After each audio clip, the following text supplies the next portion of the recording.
Hello, everyone. Welcome to the Newsbrowse News broadcast. The Canadian press reports that tensions in the Middle East escalated significantly as Saudi Arabia closed its only road link to Bahrain following Iranian missile strikes on its oil-rich eastern province. These actions coincide with a looming deadline set by U.S. President Donald Trump for Iran to fully reopen the strategic Strait of Hormuz. Trump has publicly threatened to bomb all of Iran's power plants and bridges if the waterway, critical for global oil transit, is not fully accessible.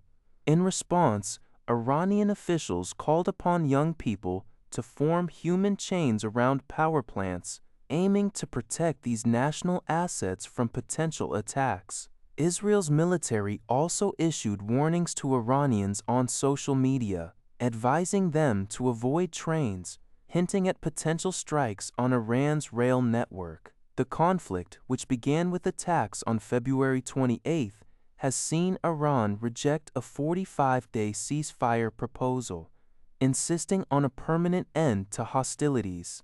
The ongoing disruptions to the Strait of Hormuz and attacks on energy infrastructure have driven Brent crude prices over $111 per barrel, up more than 50% since the war's onset, causing significant global economic strain. Trump's threats against civilian infrastructure have drawn widespread criticism, with New Zealand's Prime Minister and the UN Secretary-General warning of potential war crimes. Diplomatic efforts for a negotiated solution are reportedly still active. The human cost of the conflict is also mounting, with thousands killed and over 1 million displaced across Iran, Lebanon, Israel, Gulf Arab states, and the occupied West Bank.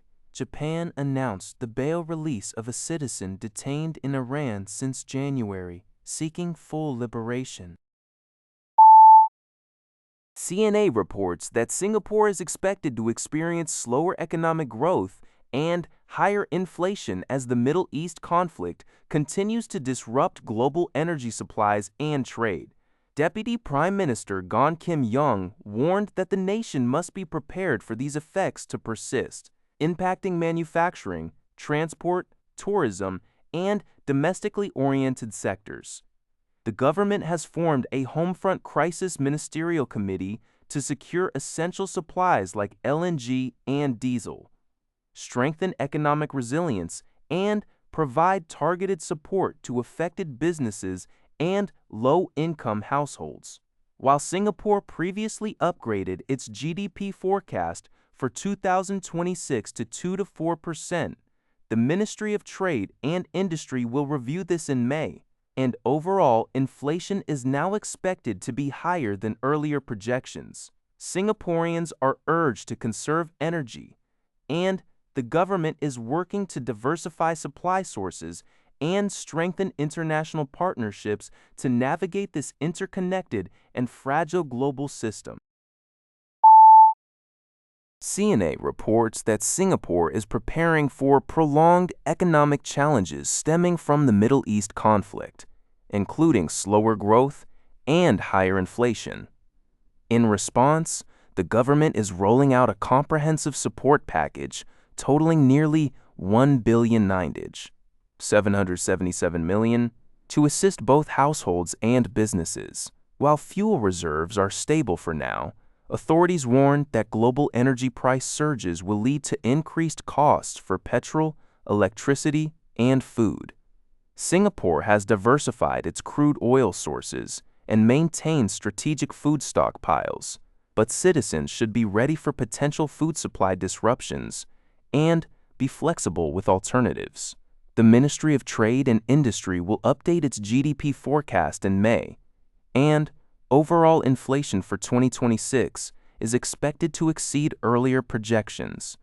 Targeted aid includes $200 cash relief for platform workers and taxi drivers, co-funding for essential transport services, and enhanced corporate income tax rebates for businesses. Households will benefit from an earlier disbursement of $500 in CDC vouchers by June, an additional $200 for eligible cost of living special payments, and GD Save rebates. CNA reports that Singapore has announced a $7 billion support package to help its citizens and platform workers manage rising costs amid the ongoing Iran war. This initiative supplements commitments made in Budget 2026.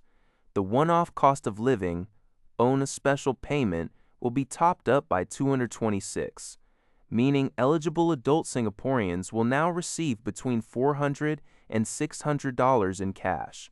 Approximately 2.4 million Singaporeans are expected to benefit from this. Additionally, the next tranche of 700 Community Development Council (CDC) vouchers, initially scheduled for January 2027, will be dispersed early in June this year, benefiting around 1.4 million households and costing the government $700.07 million. Furthermore, active platform workers, private hire car drivers, and taxi drivers will receive a $200 cash relief to mitigate the impact of sharp fuel price increases, with payouts beginning by the end of April. Senior Minister of State for Finance, Jeffrey Xiao, highlighted that these measures aim to reassure Singaporeans about managing cost increases, acknowledging the heightened uncertainty in the Middle East and its amplified cost of living anxieties. Routeware, a global provider of innovative AI-powered solutions for waste and environmental services, announced on April 7, Redla 2020 and Oscars in 2026, its acquisition of PermiServ, the UK's leading garden waste permit management company for local authorities. This strategic move, reported by newswire.ca, significantly strengthens Routware's commitment to UK councils by offering an integrated platform that combines resident engagement, permitting, routing, in-cab systems, compliance workflows, and service optimization. The acquisition aims to provide local authorities with access to advanced AI-driven tools, reduce administrative burdens, improve compliance, and enhance service delivery for residents.